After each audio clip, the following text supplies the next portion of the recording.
Muy buenas tardes, señores. En video anteriores ya hablábamos de los criterios a tener en cuenta para la selección de una especie, pero quiero abordar el tema de hoy con algunas recomendaciones a tener en cuenta cuando ya estamos transitando en un proyecto piscícola. Hay que tener en cuenta una cantidad de aspectos para nosotros no ir a perder dinero, a ocasionarnos un daño económico con una inversión de esta naturaleza. La piscicultura es de mucho cuidado y hay que, si se necesita el criterio de un profesional, la visita de un profesional a la piscícola, es bueno que lo hagan. Recuerden que la asistencia técnica no es un gasto, es una inversión y de las mejores inversiones que se pueden hacer allí en este tema piscícola.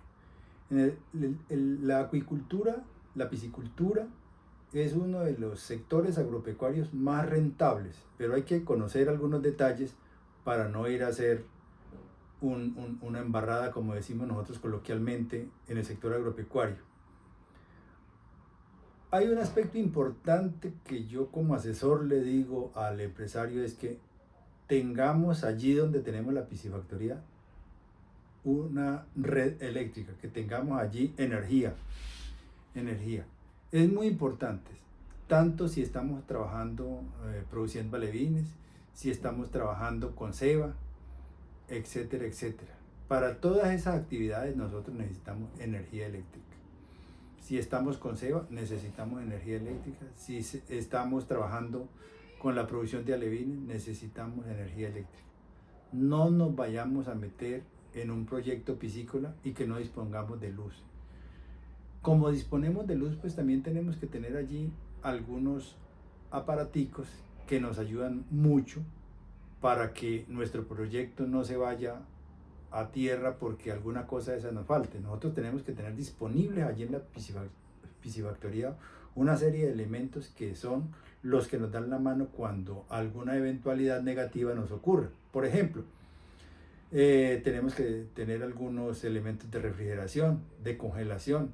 Nosotros podemos no tener programado para sacar dentro de 8 días una cantidad de pescado que ya está pues, prácticamente lista, pero que la tenemos programada para dentro de 8 días, y por X o Y motivo se nos presentó algún inconveniente, entonces nosotros perfectamente ese pez lo podemos sacar, lo podemos eviscerar y lo podemos congelar, porque tenemos esos elementos allí.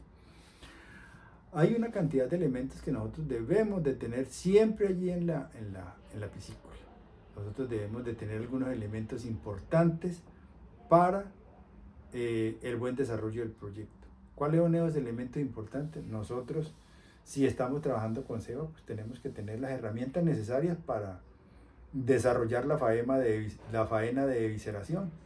Nosotros tenemos que tener unas mesas, tenemos que tener disponibilidad suficiente de agua, tenemos que saber de qué manera vamos a retener allí las vísceras que vamos a sacar de estos peces. Esas vísceras no se pueden dejar que se vayan a estado natural porque vamos a ocasionar una contaminación. Debemos de tener sal, debemos de tener algunos antibióticos que se utilizan, por ejemplo, para la desinfección de los alevines cuando se van a sembrar o cuando se le van a despachar al que va a cebarlos.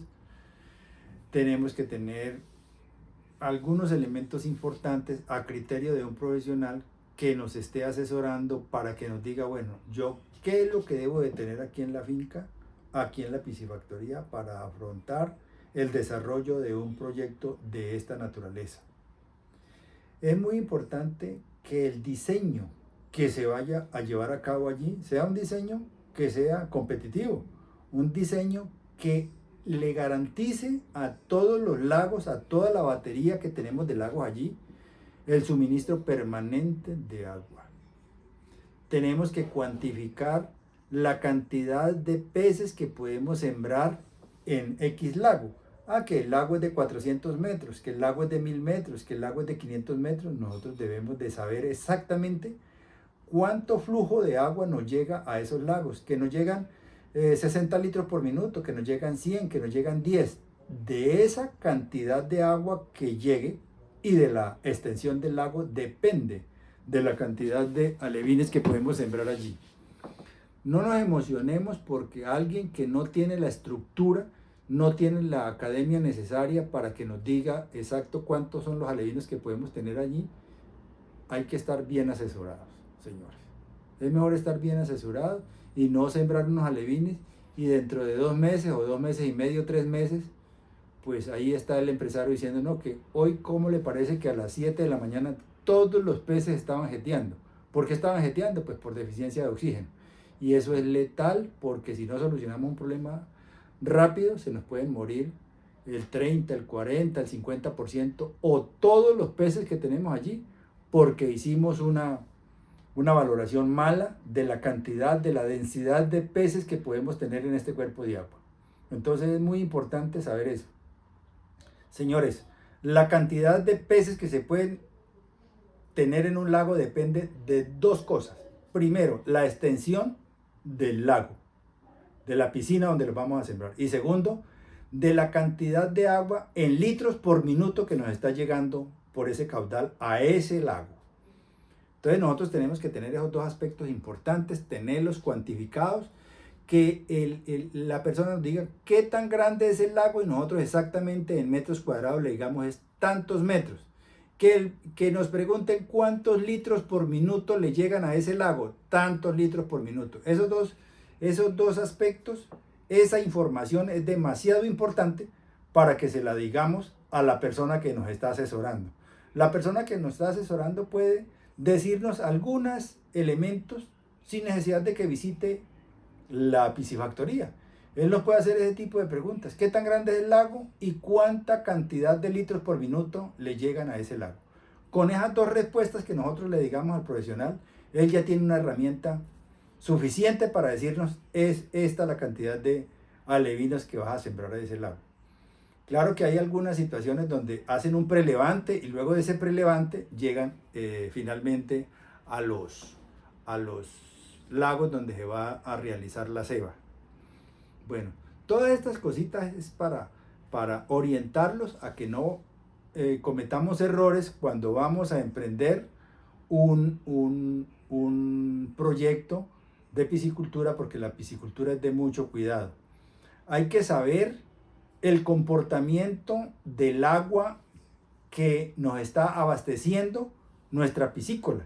¿De dónde viene esa agua? Nosotros conocer la historia de esa quebrada, de ese cananguchal, de esa laguna y haber ido, fuera de que debemos de tener también un equipo para análisis de agua, pero haber ido a observar cómo es el comportamiento de los peces allí donde nace el agua, donde está el agua que nos cae a nuestra piscícola.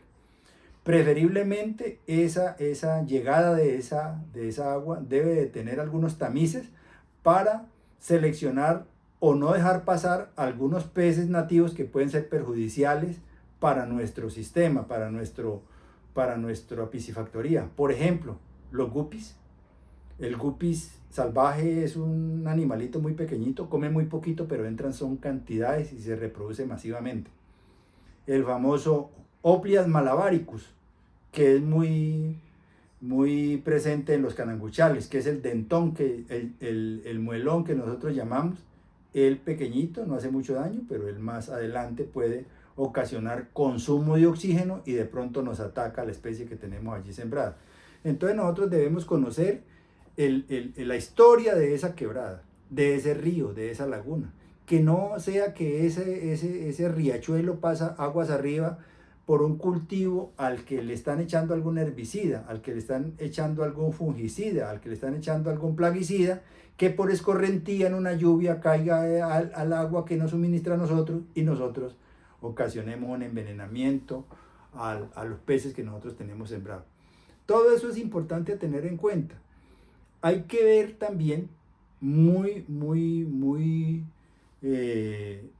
hacer una observación, sobre todo con los peces de colores, por ejemplo el caso de la mojarra roja. A la mojarra roja en estado de alevino hay que protegerla mucho de las aves, hay que colocar unas mantas que protegen la llegada y el ataque de esas aves. Está el martín pescador, hay mucha garza, hay mucha águila, hay mucho pajarito que cuando detecta el color del pez, pues lo ataca, lo hiere, si no se lo puede comer, o se lo come. De todas maneras, una herida en un pez es fatal porque ahí puede caer el hongo, puede caer algún problema bacterial, etcétera, etcétera.